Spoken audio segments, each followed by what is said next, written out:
What's up, guys? It's your boy Ed from Savij. You already know, and today we're gonna go ahead and get into a Salamangreat deck profile. Yes, sir. It has been a long time since we played Salads, and it has also been a long time since we had Stallio out here in the meta. You already know. I think that Stallio coming back has just made the deck just slightly better. I don't think that the deck has been increasingly become one of the best decks in the meta just because Stallio is back. I don't believe that, and if you believe that,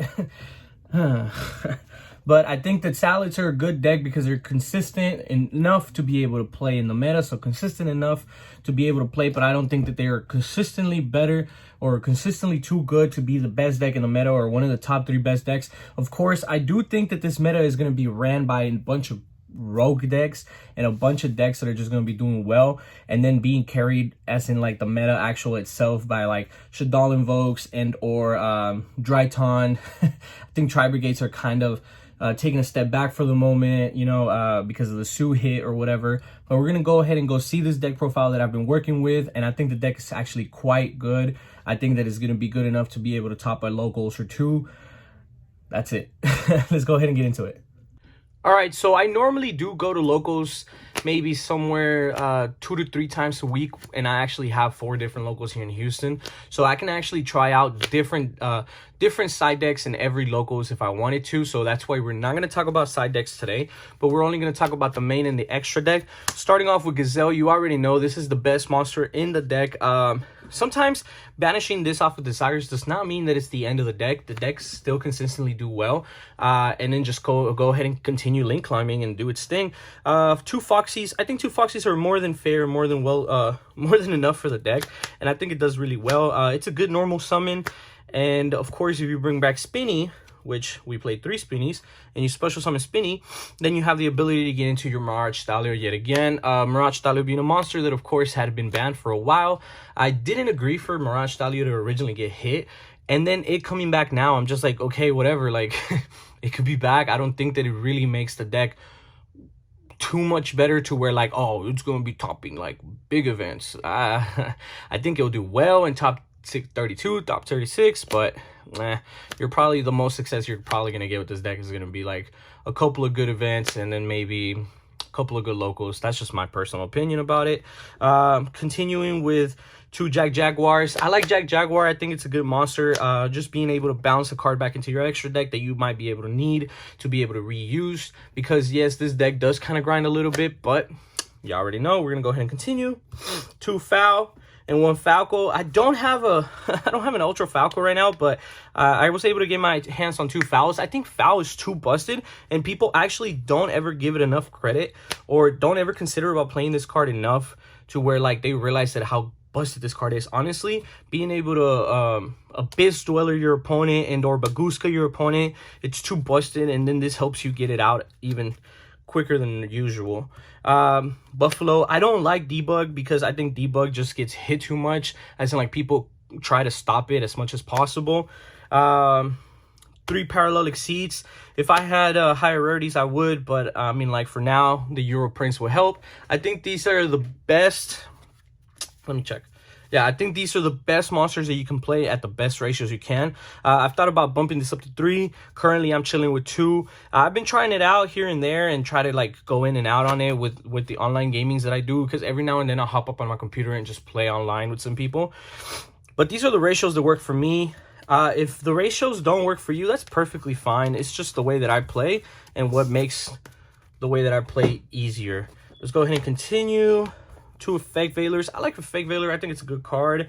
2 Ghost Spells and 3 Ash. The reason why I play Effect Veiler is because I've seen people actually play DD Crow because of the dinos.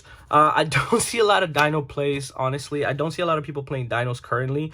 I actually see a lot less people hopping off of dino, a lot more people hopping off of dinos and jumping onto other decks, such as like Dryton, because they want to continue playing meta. So it's just like, okay, cool, whatever. Effect Veiler works really, really well, and a lot of people don't actually see it coming. I actually considered playing Imperm instead of Effect Veiler, but I just kind of like Effect Veiler a little bit more. That's just my personal opinion. But those are the only hand traps I play. These are good ratios. I like the ratios that I have, but that's just me. Let's go ahead and continue. We got that 1 Circle, the 1 Sanctuary, because these are kind of Mando already. And then 3 wheels. People have been hopping off of 3 to go to 2 and then kind of regret it at the time. Like, I've been seeing how people are playing these, and I think that 3 is always the best way to play this.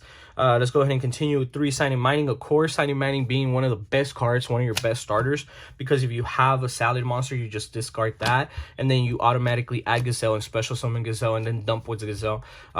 Too good, too busted. 2 desires. I don't like 3. I'm not a fan of the 3 desires thing. If you are, that's completely cool. That's that's on you, but I don't like that, and so that's the reason why I only played 2 desires. The call by, because call by does come in clutch every now and then. I think that people don't really expect for you to have or open up a call by sometimes, so when you do have it, it's super great. 2 rage, 1 roar. I want to get a second roar, but I don't have it, so because of that I also have to play 2 strikes. So I think 2 strikes is more than fair, and it's actually pretty good, but I would like a second roar if I'm not lying to you guys. Let's go ahead and continue to the extra deck. The extra deck is going to be a little bit more standard.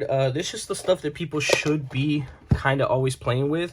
I've made a little bit of a change in an arrangement on how I play standard, and I don't know if people are going to hate me for that, but I play Almirage, 1 Almirage and 2 Balinks, instead of playing 1 and 3 or none in 3. I think that Balinks is cool and all, and it's great, but the thing is that sometimes I want an Almirage, and I just need that normal summon and link summon for my parallel exceeds, and I mean, like, it's just a thing, because if you really think about it, like, some of these hand traps like these are zeros, you can just normal summon them and link them away, but you can't do that because with Balinks, because these aren't cybers. You see what I'm saying? These are zombies and spellcasters. So that's the reason why I'm trying out 1 and 2. So far it hasn't done me any wrong. I haven't missed the 3rd one, but I'm gonna continue test playing to see what happens. 3 wolves, you already know, it's kind of standard, and then the 1 phoenix. I think this is too good. I think this is busted. I play the 1 update and the 1 splash mage. Too good. You already know how that works. Transcode talker, and then Borreload and access code. I think the one thing is that people don't realize that Borreload is too good right now, because you just take their stuff and then attack with their stuff. Or if you already baited out the Dragoon, you can still take their Dragoon and attack with their Dragoon. Stupid busted. Stupid busted. Mirage, Stallio, Baguska, and Abyss Dweller, you already know. I think these are think these are too good. These are too busted. I think that if I end up paying for not having that actually later on, that's going to be my fault. But I think these are the cards that work for me in my extra deck. I kind of wish I didn't have to play this, but this is too good. I mean, like, I kind of wish I didn't have to play some of these cards, but they're too good. Like, there's just no reason to not play them. That was my deck build, guys. Let me know what you guys think. I've been playing Salads for a long time. Of course, I'll hop off of them and play something else, because I don't really like playing a deck for too long, because then it just gets boring. So even if I am like completely loyal to one deck, I'll end up playing another deck after a while, because, you know, I just like having fun with Yu-Gi-Oh! And just trying out something new. Let me know what you guys thought, and see you guys in the comments.